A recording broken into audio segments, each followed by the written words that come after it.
मसीह यीशु के ज़िंदा जलाली बबरकत पुरफजल नाम में, जो नाम सबसे आला है, जो नाम लासानी लाफानी ला तब्दील नाम है, जो एल शदाई एल यहोवा एलोहीम खुदा है, उस मुबारक नाम में आप सबों को पास्टर आसिफ की तरफ से बहुत बहुत सलाम। और आप देख रहे हैं प्रोग्राम गॉड्स पीपल। आप सबों को हम इस प्रोग्राम में खुशामदीद कहते हैं और शुक्रगुजार हैं खुदा के खादम रेवरेंड जॉन इकबाल साहब के, जिनके दिल में खुदा ने इस बात का बोझ डाला कि वो मीडिया के ज़रिए खुदा के कलाम की खूबसूरत बातें नाजरीन तक पहुंचा सके। जॉन टेलीविज़न के लिए खुदा उनके शुक्रगुजार हैं और जॉन टेलीविज़न की तमाम टीम के लिए, जिनकी काविश से, जिनकी खिदमत से ये प्रोग्राम्स आप तक पहुंच रहे हैं। और हम शुक्रगुजार हैं आप सबों के कि यकीनन आप इन प्रोग्राम्स के वसीला से बहुत सारी ब्लेसिंग्स को रिसीव करते हैं। सो नाजरीन, खुदावंद की शुक्रगुजारी करते हैं आज के दिन के लिए और इस खूबसूरत प्रोग्राम के लिए, क्योंकि खुदावंद के कलाम में लिखा है, ज़बूर नवीस फरमाता है ज़बूर 100 में, ए अहले ज़मीन सब खुदावंद के हजूर खुशी का नारा मारो, खुशी से खुदावंद की इबादत करो, गाते हुए उसके हजूर हाजिर हो। जान रखो कि खुदावंद ही खुदा है, उसी ने हमको बनाया और हम उसी के हैं, हम उसके लोग और उसकी चरागाह की भेड़े हैं। शुक्रगुजारी करते हुए उसके फाटकों में और हम्द करते हुए उसकी बारगाहों में दाखिल हो, उसका शुक्र करो, उसके नाम को मुबारक कहो, क्योंकि खुदावंद भला है, उसकी शफकत अब्दी है और उसकी वफादारी पुश्त दर पुश्त रहती है। कितना खूबसूरत ज़बूर है जिसमें खुदावंद की हम्द, खुदावंद की इबादत के मुतल्लिक बताया गया है। तो आज नाजरीन हमारे साथ हर दिल अजीज़ खुदा के खूबसूरत खादम मौजूद हैं, हम उनसे बातचीत भी करेंगे। मैं आपको बताना चाहता हूँ उनका नाम पास्टर अमजद परवेज़ है और इनका ताल्लुक़ सोल्जर ऑफ गॉड मिनिस्ट्री के साथ है। और यही नहीं, ये इसी मिनिस्ट्री के चेयरमैन एंड फाउंडर हैं। खुदा ने इनको बड़ी बरकत दी है, खुदा ने इनको डिफरेंट रोया दी और इन्होंने खिदमत के काम को बहुत सारी जगहों पर किया और बहुत सारी रूहों को बचाने का सबब बने। और मैं आपको बताना चाहता हूँ 2005 से इन्होंने इस खिदमत के सिलसिले को जारी किया और तकरीबन 16 से 17 साल के अरसा के दरमियान तक ये अभी तक खिदमत में है। सो खुदा उनकी शुक्रगुजारी करते हैं। तो आज हमारे साथ बड़े ही खूबसूरत खादम शरीक गुफ्तगू हैं, तो आए उनका तारीफ़ करवाते हैं आपके साथ। सो पास्टर साहब, हम आपको वेलकम करते हैं आज के इस प्रोग्राम में। बहुत शुक्रिया। मैं शुक्रगुजार हूँ आपका पास्टर आसिफ साहब और जॉन टीवी का कि खुदावन ने उनको बड़ी काविश दी कि वो खुदावन के इस कलाम को दुनिया तक पहुँचा सके। जी, तो मैं हमारे नाज़रीन जानना चाहते हैं किस तरह से ये मिरेकल हुआ आपकी लाइफ में, कैसे आपने खुदावंद को कबूल किया और ये खिदमत का तोड़ा किस तरह से आपको मिला? मैं पहले जैसे गलियों में मोहल्लों में इबादतें होती थी, हम भी जाते, चर्चों में जाते थे और उससे मेरी हमने तैयारी की कि बपतिस्मा लें, निजात पाएँ और नई ज़िंदगी में शामिल हों। तो एक मरतबा मैं बपतिस्मा लेने के लिए तैयार हुआ, मुझे कलाम सिखाया गया, तालीम दी गई, मगर मैं उस वक्त छोटा सा था, अभी इतनी एज नहीं थी। मैंने चाहा भी हो सकता है गलतियाँ खताएँ हों मुझसे, तो मैं अभी अगर बपतिस्मा ले लूँगा, अगर मुझसे खताएँ हुई तो फिर मुझे ज़्यादा उसकी सज़ा मिलेगी। तो इसलिए मैं भाग गया। मैंने कहा मैं अभी बपतिस्मा नहीं लूँगा, मैं भाग गया। और जब मैं भाग गया तो मुझे फिर खुदा के रूह ने सोने नहीं दिया, मुझे आराम नहीं करने दिया, मुझे सारी रात नींद नहीं आती थी। मुझे खुदा ने अपनी खला दिखाई, हर चीज़ दिखाई, वो आग की झील दिखाई कि जहाँ जहाँ लोग जलते हैं और जहाँ लोगों को रखना है, तो मुझे दिखाई। तो मैंने उसे देखा जब, तो मेरा एक खौफ ज़्यादा दिल हो गया और मैं डर गया। फिर खुदा ने मुझे बहुत बड़ा एक मज़बा दिखाया, हज़ारों लाखों लोग वहाँ हैं और लोग वहाँ शफा पा रहे हैं। और खुदा ने मुझे दिखाया, खुदा के पाक रूह ने, कि देख वो तू है। और मैं उधर देख रहा, मैं अपने आप को, और लोग आ रहे हैं, शफा पा रहे हैं, मुझसे हो रहे हैं। फिर पूरे हफ्ते के बाद मुझे खुदा ने फिर कहा कि अगर देख तो इधर जाना चाहते हैं, इधर जाना चाहते हैं, दोनों तरफ से मुझे बताओ। तो मैंने देखा कि आग की झील है, हमेशा की आग, और वहाँ जलना है और मरना है, हमेशा रहना है, और वहाँ लोग आ रहे हैं, निजात पा रहे हैं, शिफा पा रहे हैं, हमेशा की ज़िंदगी है। तो मैंने कहा मैं इस तरफ जाता हूँ। तो खुदा ने मुझे कहा कि अगर तू नहीं जाएगा तो मैं किसी और को भेज दूंगा तेरी जगह पे। तो लेकिन मैं बपतिस्मा लिया 1 हफ्ते के बाद, वो जो खजूरों वाला इतवार था, वो पाम संडे, और उस दिन मैंने बपतिस्मा लिया। फिर मैं सारी रात हम दुआ में रहे। खुदा ने मुझे शिफा की, मौजज़ात की बरकत दी, रूह कुद्स का बपतिस्मा दिया, और खुदा ने मुझे बड़ी नेमत दी। तब से लोगों की ज़िंदगी में खुदा ने बड़े काम किए। लोगों बीमार लाते थे, वो शिफा पाते थे, बुजुर्ग गिरफ्ता आज़ाद होते थे, और खुदा ने बड़े बड़े काम किए। यहाँ तक खुदा ने बड़ी बड़ी आफतों को निकाला, शिव देवियाँ ये वो सब को निकाला, और खुदा ने मुर्दे तक जिंदा किया, और खुदा ने बीमारों को अच्छा किया, और ऐसे ऐसे बीमारों को, ऐसे ऐसे बुजुर्ग गिरफ्ता को, जिनका कोई कहते थे ये कभी नहीं सही हो सकते, और औरतों के जो हमल में, पेट में औलाद डेथ हो जाती है, खुदा उनको भी जिंदगी देता है, और जिनको जो बेऔलाद होते हैं उनको भी खुदा औलाद जैसी नेमत बख्शता है। यानी बहुत से खुदा मौजज़े कल भी करता था, आज भी करता है, और आगे भी करता है। मैं बताना चाहता हूँ, खुदा यीशु मसीह ने 12 साल की औरत को शफा दी जिसका खून जारी था, मगर मेरे वसीला से खुदावन ने 14 साल की औरत को खून जारी था, उसको शफा दी। तब मैंने जाना कि वाकई खुदावन ने कहा तुम मुझसे भी बड़े बड़े काम करोगे, काम करोगे। हालेलुया। बड़ी खूबसूरत गवाही है। तो ये चर्च का सिलसिला कैसे, जैसे अभी आप चेयरमैन भी हैं और फाउंडर भी हैं सोल्जर ऑफ गॉड मिनिस्ट्री के, तो किस तरह से ये रोया आपके अंदर आई? सर मैंने मिनिस्ट्री नहीं बनानी थी, ना मुझे शौक़ था कि मैं फाउंडर बनूं, चेयरमैन बनूं, ना मुझे ये बिल्कुल लालच था ऐसी किसी चीज़ में, ना पैसे में। मुझे सिर्फ इसलिए हुआ कि बाज़ खादमीन सिर्फ लोगों को अपनी सिर्फ मलकियत जानते हैं, उनके अंडर रहे, उनकी हदायत के मुताबिक चले, उनसे दस्तबरदार ना हो, और अपनी मर्ज़ी से नहीं, यानी खुदा की मर्ज़ी से कुछ ना करे, जो हम कहते हुए करें। इसलिए फिर मुझे खुदावन ने फिर रोया दी कि आप ये काम करो।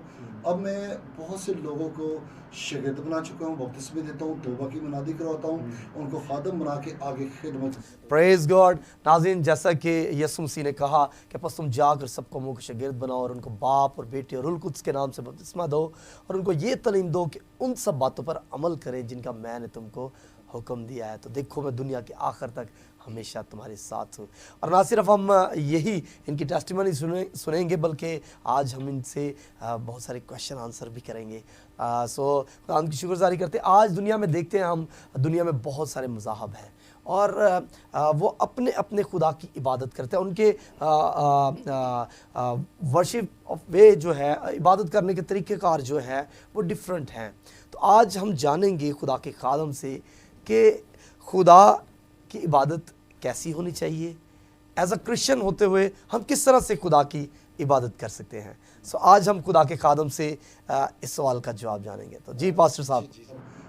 बड़ी अच्छी बात है, क्योंकि ये खुदा ने मुझे कलाम दिया, क्योंकि जब तक खुदा का पाक वो आपको कलाम ना दे, आप कलाम नहीं कर सकते, आप बोल नहीं सकते, और आप उस कलाम के मुताबिक उसके मुकाशफे को खोल नहीं सकते। तो इसलिए खुदा ने ये मुझे रोया दी, ये कलाम दिया कि हम जो इबादतें करते हैं, हम जो चर्च में या मीटिंगें करते हैं, शफाइया या क्रूसट, तो बाज़ किसी की रेफर से आते हैं कि बाज़ कहते हैं चलो जी बस हमने कह दिया, हम आगे चर्च आगे, दुआ पर आगे, बार बार पास्टर साहब फोर्स करते हैं हमें कि जी आप चर्च क्यों नहीं आते, आप चर्च आया करो, इबादत पे आया करो, क्रूसट पे आया करो, शफाइया इबादत होती है, आप नहीं आते, आप प्लीज़ आए। तो लोग इसी तरह भी बाज़ मजबूरी में भी आ जाते हैं। तो असल में खुदा कैसी इबादत चाहता है कि इंसान करे। तो हम ये पहले से देखते हैं खरोज की किताब, उसका 23 बाब, उसकी 25 आयत से हम देखेंगे। उसमें लिखा है, तुम खुदावंद अपने खुदा की इबादत करना, तब वो तेरी रोटी और पानी पर बरकत देगा, और मैं तेरे बीच में से बीमारी को दूर करूँगा। Praise the Lord. जी, खुदावंद ने हमें बड़ी खूबसूरत ये कलाम दिया कि किस तरह हम इबादत कर सकते हैं। यहाँ सिर्फ कहा इबादत करना, कि अब वो रूल्स क्या है, वो किस तरह इबादत हमें करनी चाहिए, वो हमें सीखना है। अगर हम देखें ज़बूर की किताब, उसका 2 ज़बूर, हम देखेंगे, उसमें से हमें बड़ा ही खूबसूरत खुदा का कलाम मिलता है कि खुदा का कलाम हमें आगाही देता है, गाइडेंस देता है, हमें बताता है कि हमें किस तरह इबादत करनी चाहिए। उसमें लिखा है, इसके 11 आयात से 12 आयात तक हम देखेंगे, डरते हुए खुदावन की इबादत करो, कांपते हुए खुशी मनाओ, बेटे को चूमो, ऐसा ना हो कि वो कहर में आए और तुम रास्ता में हलाक हो जाओ। डरते हुए खुदा की इबादत करनी है, खौफजदा होकर खुदा की इबादत करनी है। खुदा ने हमें, हम कहते हैं हम बड़े लाडले हैं, खुदा हमें माफ़ कर देता है, लेकिन जब बनी इसराइल गुनाह करती थी, बदी करती थी, खुदा उनको गैर कौमों को उबारता था और उनको सज़ा देता था। उनकी लाशें गलियों मोहल्लों में, चुराहों में उनकी बेटियों बहनों की इज्जतें लूट जाती थी, जो लोग ज़िनाकारी हरामकारी करते थे और गैर मबूद की इबादत करते थे। इसलिए खुदा कहता है, डरते हुए खौफज़दा होते हुए कि ऐसा ना हो हमसे कोई गलती खता हो जाए। और खुशी जब हम मनाते हैं तो हमें सोचना चाहिए कि हम किस तरह खुशी मनाना चाहिए। कांपते हुए खुशी मनाओ। जब हम कांपते हुए खुशी मनाएंगे तो हमारे अंदर गुनाह जन्म नहीं लेगा। यहाँ पर मेरा एक और क्वेश्चन है आपके साथ। आजकल इबादत के अंदर एज अ क्रिश्चियन होते हुए हम रयाकारी के साथ भी आते हैं। बहुत सारे लोग जो हैं अपने अंदर दूसरों के लिए नफ़रत लेकर आते हैं कि ये इस मज़हबा पर क्यों है, इसके पास ये रिस्पॉन्सिबिलिटी क्यों है, ये खादम क्यों है, मैं वर्शिपर क्यों नहीं हूँ। और ये अपने दिलों में ख्यालात लिए हुए वो आते हैं और अपने दिलों में ख्यालात लिए हुए चले जाते हैं। ऐसा क्यों है? क्या ऐसी इबादत खुदा को पसंद है? अब देखिए, अगर कलाम मुक़द्दस में से देखें तो हम बड़ा खूबसूरत कलाम है। ये सारा ही कलाम अगर देखें तो ये इबादत के मुतल्लिक़ है। हमें गाइडेंस, खुदा का कलाम गाइड हमें करता है जी। तो अगर इसमें से देखें मलाकी की किताब, उसका 3 बाब, अगर उसकी 14 आयात से देखें तो हम लोगों की तरफ देखते हैं कि लोग हमें किस तरह डील करते हैं, लोग किस तरह खुदा की इबादत करते हैं और किस तरह खुदा के कामों को रद्द करते हैं।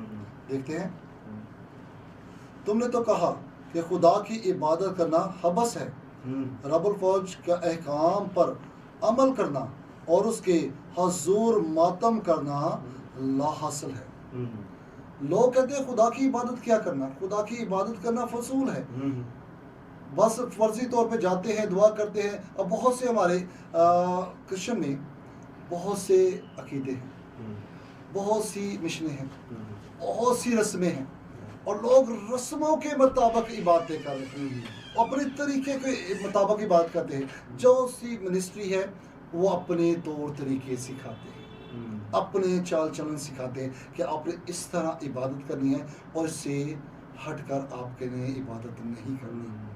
यानी जो आपको खुदा का रूह कहता है वो इबादत आपने नहीं करनी, बल्कि हमारे कहने के मुताबिक इबादत करनी है। अगर हम एक और इसी का हवाला देखें, मलाकी उसका 3 बाब की 18 आयत देखिए तो बड़ी खूबसूरत उसमें लिखा हुआ है, तब तुम रजू लाओगे और सादक और शरीर में और खुदा की इबादत करने वाले और ना करने वाले में इम्तियाज करोगे।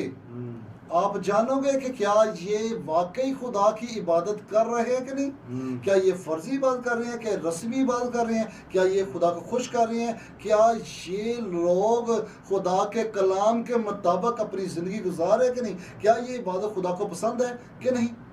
लोग सिर्फ अपने मफाद के लिए हैं, अपनी ज़रूरतों के लिए हैं, अपनी औलाद के लिए इबादत कर रहे हैं, अपने घराने के लिए इबादत कर रहे हैं और अपने आप को डेवलप करने के लिए इबादत कर रहे हैं, ना कि खुदा के लिए। हम एक दूसरे में इम्तियाज़ भी करते हैं, हम जानते हैं कि फ़लाँ लोग सही तरीके से इबादत नहीं करते, मगर हम उनको नहीं कहते। क्यों नहीं कहते? इसलिए कि वो हम पर वो लान तान करेंगे, हमें बुरा भला कहेंगे। लेकिन मैंने कुछ चैनल पे भी मैसेज दिया है, उसमें लिखा है तो शरीर से मलामत कर कि वो बाज आए अपनी बुरी रवसों से, गुनाह से बाज आए। अगर वो नहीं बाज आएगा तो उसके सदाकत के कामों का लिहाज भी नहीं किया जाएगा, उसकी माफ़ी नहीं है उसके। अगर हम बाज उनको करेंगे नहीं करेंगे तो उनके खून का बदला हमसे लिया जाएगा। बड़ा खूबसूरती से आप बयान कर रहे हैं। मैं चाहता हूँ कुछ चंद चीदा चीदा बातें जो बड़ी ही अहम हैं वो आप बताएं, क्योंकि हमारे प्रोग्राम के इख्तिताम का वक्त हुआ चाहता है। तो मैं चाहता हूँ इस इख्तितामी वक्त में आप वो अहम नुक्ता नज़र से हमारे नाज़रीन को आगाह करें, ताकि जब हम भी इबादत के लिए जाते हैं तो हम इन बातों का लिहाज रख के जाएं कि हम जिंदा खुदा की इबादत के लिए जा रहे हैं। ये इसमें आपको पूरी इबादत का मौका पता चल जाएगा। हम पढ़ेंगे, बस है भाइयों, मैं खुदा की रहमतें याद दिलाकर तुमसे इल्तमास करता हूँ कि अपने बदन ऐसी कुर्बानी होने के लिए नजर करो जो जिंदा और पाक और खुदा को पसंदीदा हो, यही तुम्हारी मकबूल इबादत है। यानी सारी इबादत हमारी यही है। जब तक हम अपना बदन खुदा को नहीं देते, खुदा के हजूर कुर्बान होने के लिए गुजरान नहीं देते, खुदा को सौंप नहीं देते, अपनी ख्वाहिशों को, अपनी ज़रूरतों को सलीब पर नहीं लटका देते, तब तक हमारी इबादत पूरी नहीं होती। आप देखें, पतरस को देखें, पतरस ने खुदा के लिए अपना कुर्बान कर दिया। आप सलास को देखें, पौलुस को देखें, उसने अपना आप कुर्बान कर दिया। अपनी फैमिलियों को नहीं देखा, अपने घरानों को नहीं देखा, अपने उस जायदाद को नहीं देखा। कलाम मुकद्दस में लिखा, जहाँ तेरा माल है वही तेरा दिल भी लगा रहेगा। हम खुदा को नहीं वक़्त देते, हम अपने आप को वक़्त देते हैं, हम अपने आप को बचाते हैं, महफूज रखते हैं और मुसीबतों से, अजाब से, आफतों से बचे रहते हैं और हमारी पूरी इबादत नहीं होती। खुदा हमारी इबादतों से बेजार है, खुदा हमारी इबादतों से खुश नहीं है। और इसमें आगे लिखा है, बड़ा खूबसूरत लिखा है, इस जहां के हम शक्ल ना बनो, बल्कि अकल नहीं हो जाने से अपनी सूरत बदलते जाओ, ताकि खुदा की नेक और पसंदीदा और कामल मर्जी तजर्बा से मालूम करते हो। अब आप देखें कि खुदा की रूह की हदायत से कैसे इबादत कर सकते हैं। आप जाने, खुदाओं से हम कलाम हो, खुदाओं से कहे मुझसे हम कलाम, खुदा मुझसे कलाम कर, मुझे बता मैं किस तरह तेरे कलाम पर अमल करूं, किस तरह तेरी मर्जी को बचा लाऊं, किस तरह तेरी इबादत करूं, किस तरह तेरे लोगों को लेकर चलूं, किस तरह उनकी जिंदगी बचाऊं। खुदाओं, क्या मेरे अंदर कोई कताई है, कोई ऐसी बात है तो खुदाओं मुझसे जुदा कर, मुझे पाक दिल बख्श, मुझे रहम दिल बख्श, मुझे बरकत बख्श, मुझे सरफराजी बख्श, ताकि तेरे कलाम के मुताबिक अपनी जिंदगी बसर करूं और खुदा और रूहों को जीतने वाला बनूं। आप देखें, अगर आप कलाम मुकद्दस से लिखे, अगर हमें तशबीह दी गई दरख्त के दिए गए, हमें दरख्त का, अंगूर का हकीकी दरख्त खुदा और हम उसकी डाली है, और हम भी एक दरख्त है, हम में भी सी शाखें निकलती है और फल पैदा होते हैं। अगर हम रूहें नहीं बिछाएंगे, तौबा नहीं करवाएंगे,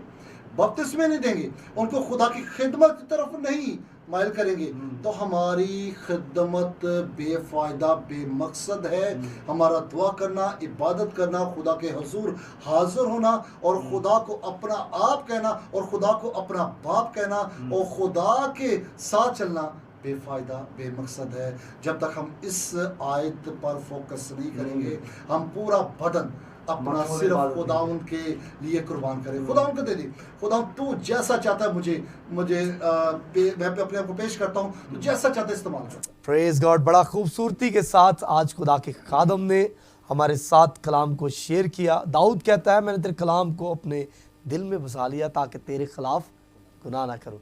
और जब आप इस नीयत से खुदा का कलाम सुनते हैं, पढ़ते हैं, सीखते हैं, तो मेरे अजीज़ों, आप उसके खिलाफ गुनाह नहीं कर सकते और अपने बदन ऐसी कुर्बानियों के लिए गुजरानते हैं जिनसे आप खुदावंद की मकबूल इबादत कर सके, क्योंकि कलाम कहता है वैसे ही पाक बनो जैसा तुम्हारा बनाने वाला पाक है।